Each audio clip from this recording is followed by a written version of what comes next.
বন্যা ও নদী ভাঙন এলাকায় ক্ষুদ্র ঋণের কিস্তি আদায় 2 মাস বন্ধের সিদ্ধান্ত কার্যকর হয়নি এখনো। মাঠ পর্যায়ের কর্মীরা নির্দেশনা না পৌঁছানোর কথা বলে দুর্গতদের চাপ দিচ্ছে টাকার জন্য, কিন্তু অর্থ সংকটে দুর্দশায় পড়া মানুষগুলো একেবারে দিশেহারা হয়ে পড়েছে। এতে দুর্গত এলাকা থেকে নেমেছে পানি, কিন্তু রয়ে গেছে খাদ্য সংকট আর কাজের অভাব। তবে দুশ্চিন্তা কেবল এই দুটি নয়, হাতে নেই টাকা, তাই ঋণ পরিশোধে চাপ দিচ্ছে এনজিওগুলো। আজকে না দিলে না একদিন দিবেন না, আসে সবাই মিলে আমরা আপনারা ধরে নিয়ে যাবো লিখো সন্ধ্যারে হয়ে আমরা কিস্তি দেই কি করবো। বিকেলের মধ্যে টাকা ম্যানেজ করে আমার টাকা দিবেন, নাহলে অসুবিধা আছে।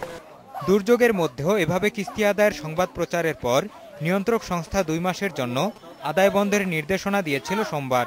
সেই সঙ্গে ঋণ গ্রহীতাদের নানা সুযোগ সুবিধা দেওয়ারও নির্দেশ দেয় তারা, কিন্তু মাঠ পর্যায়ে রয়ে গেছে সেই আগের চিত্র। নির্দেশনা এখন আমরা হাতে পাই নাই, তবে এই ধরনের নির্দেশনা থাকলে আমরা পাব। প্রশাসন অবশ্য হুঁশিয়ারি দিয়েছে ব্যবস্থা নেয়ার। যদি জোরপূর্বক কোনো কিছু আদায় করার চেষ্টা করে, সেক্ষেত্রে আমরা প্রশাসন থেকে হস্তক্ষেপ করব। গাইবান্ধাতেও এনজিও কর্মীরা তৎপর ঠিক আগের মতোই। ধার দেনা বা এটা ওটা বেচে টাকা জোগাড় করছে বন্যা দুর্গতরা। ওনারা বলছে যে এটা আমাদের উপর তরফ থেকে বলা হয়েছে, কিস্তি কোনো বন্ধ নেই। আমাদের অফিস থেকে এই বিষয়ে কোনো কিছু জানানো হয়নি, এই বিষয়ে আমরা অবগত না, এই কারণে আমরা কিস্তি উঠাচ্ছি। শরীয়তপুরের দুর্গতরা ক্ষুব্ধ আরও এক কারণে। বন্যা ও নদী ভাঙন কবলিত যে 17টি জেলায় বিশেষ সুবিধার ঘোষণা দিয়েছে ক্ষুদ্র ঋণ নিয়ন্ত্রক সংস্থা, তাতে নেই এই জেলার নাম। এটা কেন হলো তা বুঝতে পারছে না সবহারা মানুষেরা।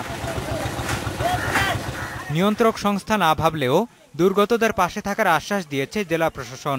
তাদের যে ঋণের ক্ষেত্রে তাদের ঋণ কোনো তফসিলীকরণ বা অন্যান্য সহযোগিতা প্রদান করা যায় কিনা সেই বিষয়ে আলোচনা করব এবং এনজিওদের মতামত নিয়েই তাদের জন্য এই সহযোগিতা করার চেষ্টা করব। মঞ্জুর মোর্শেদ, ইন্ডিপেন্ডেন্ট নিউজ।